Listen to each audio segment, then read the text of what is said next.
Ooh. I wonder if the headphones work and if you can hear me. I don't know. Well, I'm here to say I got a microphone and I don't know if it works. So that's when I'm figuring this out. I'm doing this little video to see if it will work. Um, I'm doing a video to see if this microphone will work. I don't know. I plugged it in. It seems like it works. We'll see. I also have my headphones in. Uh, but I guess I just wanted to make a video because I haven't made one in a while. Um, it's been a lot mentally for myself,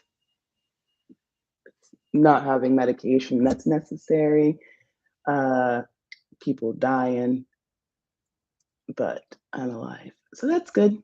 So, I mean, that's all we can do. Didn't do nothing bad, didn't undo self. So that's a good day, I guess. So, this video is going to be me talking about why I don't want to go to Thanksgiving dinner with my dad's side of the family. It's because I can't I can't put up any faces anymore. I don't want to be around people that don't light me up in any way, like that cause me anxiety. I guess that's selfish, but I need to be selfish for a little bit because as someone who has always thought she's needed to cater to people ever since she was a child so that they would love her, I'm tired of doing that. I decided that yesterday. I'm tired of doing things for other people just because I want them to feel comfortable. Uh, so I'm not going to respond to my aunt's message about why I don't want to go to her Thanksgiving dinner. And it's because she's not that nice of a person. No, she's not. She's kind of mean and very like judgmental. And I don't want to have to answer questions about what's going on in my life and people being like, "Oh my god, why didn't you say something?" Because we don't have a relationship. So why would I say something to you? We have nothing to communicate about really. Unless it's like, "Hey, can you have a good day?" I care about that. But if you literally have said things that hurt somebody and what you have said and done have had consequences on a family and you don't choose to take accountability for it, I'm kind of over it. Kind of over everybody. I told my I told my grandma, my mom, I guess it's just like cutting my dad off not emotionally, but just not spending time giving my energy to people that have taken so much energy from me by not actually listening to what is necessary, what's needed in one's life to be happy. So, I was talking to my therapist about how, like, just growing up and stuff. So, like, my mom and dad officially divorced when I was 7 or 8, 1996.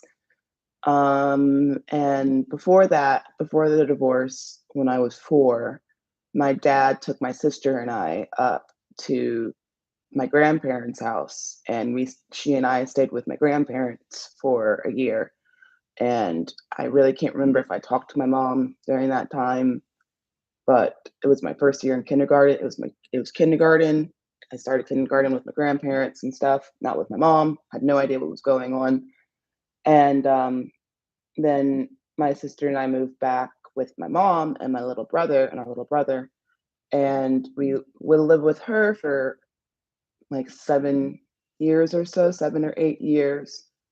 And she goes through a downward spiral of depression, addiction, and just self-loathing. And she did her best as a mom with love and affection and that kind of things, but she really needed help as a for with like she just really needed someone to be with her and talk her through things and encourage her that she's doing the best that she can, and it will get better. And no one is mad at you for your decisions necessarily, except that you need to just pick yourself up and be there for yourself and be there for your children. So my dad, during my mom's depression and stuff, my dad took my sister, brother, and I when I was a teenager. I was 13, and he just never took us back to my mom's house. And we stayed with him until I grew up and left for. mm, And he remarried, and we weren't invited to any of his weddings. He had 2 weddings, and we weren't invited to either of them. It's not like we would have gone. I don't know if we would have gone, but it would have been a signal that you are willing to merge and create a new family, not a nuclear family that excludes somebody because they no longer serve you in the wifely role. She's still a person that you had a life with, and you should have been there for her, uh, and not demonize her. I don't think he necessarily does that anymore, but he's not really there to help in ways that matter. And so for me, it's dealing with that grief of the life that could have been, the grief of who my mom could have been, and accepting that that's life. And I'm here, and I am happy. And I think previous previously I would have been like, I feel guilty for being happy. I feel guilty for how I used to be with her, with myself, with my family. But as I'm learning, it's okay, and that's not who I am today. I'm someone that loves my mom. I love her, and I know who she is. I see her faults, and I see her superpowers, but she is a golden ray of light, and it's so beautiful. And I think the sad part of me is what could have been for everybody if that light had been nurtured more. Ooh, I didn't know if I was gonna cry on the internet, but I don't know if I'm gonna cry. I did a lot of crying recently. Just tears just leak out your face. Uh, and it's good to get stuff out and cry because it's better than feeling angry. And whenever I tell people how I can be angry and depressed and stuff like that, they're so surprised because I seem so happy and bubbly and full of energy and love. And that's been a bit of a facade. It's not, it's a, I guess it's, what's that face? It's like if you have like a pyramid, I guess a different face. Yeah, it's a different face. There's different faces of an individual throughout their lives and even in the day. Like you can be so many different people in the day. But I choose to be the kind of person that learns and grows and wants to be better for herself and others. So I'm doing that. And despite depression and that that darkness that can get a grip of you, you have it's your choice to lead out of that, and that's not the present. That is the past, and the past is behind us. Behind us. Brr, brr. Mm. I'm dancing and feeling good. Holding my jimmies. Holding my jimmies. Yeah, yeah, yeah, yeah. I like how this microphone looks in front of the camera. It's like a crystal ball that I have no idea if it's working, which is kind of like a real crystal ball. I have a weird gourd. My gourd friend. My gourd friend. It's my gourd friend, Steven.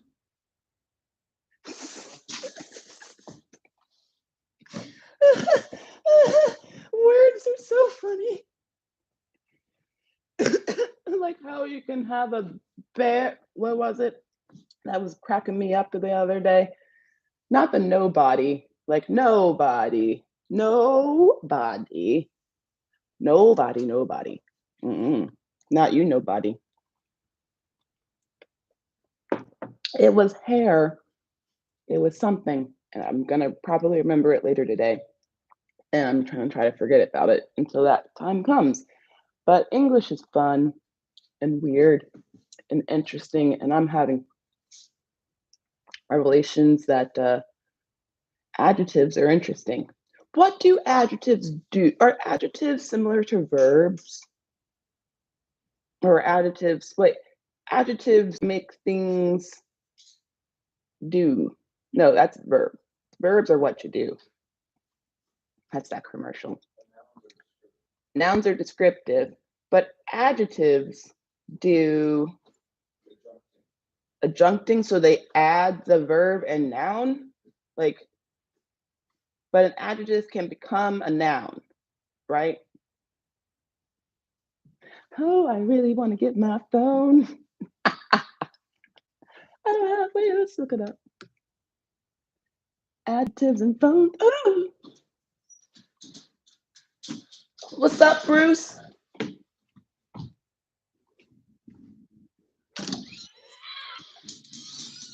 Puppy, puppy. Ooh, ooh, ooh, ooh.